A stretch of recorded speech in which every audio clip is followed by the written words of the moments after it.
The Arabian ostrich, Syrian ostrich, or Middle Eastern ostrich was the only ostrich to live outside of Africa on the Arabian Peninsula. The subspecies was not unlike its African counterparts, except for being the smallest. And, the range. The bird was known for its resilience to survive the harsh desert climates where there was scarcely any food and water for miles and miles around. There's not much I could find about their diet. All I know is that they fed on the shoots of a plant called the garda bush. There is plenty of evidence to support that these ostriches were prevalent during ancient times and in cultures of the region. There are cave paintings and mosaic artworks of them.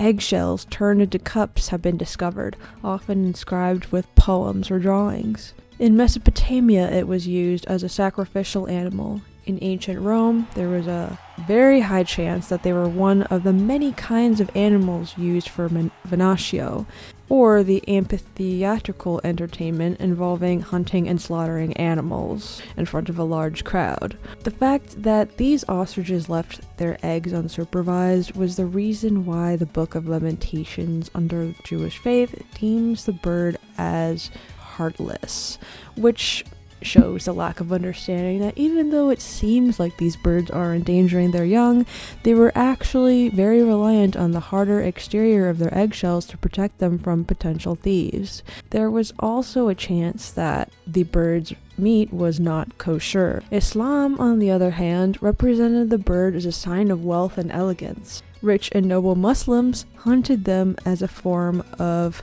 pastime. The Arabian ostrich was also commonly traded and exported.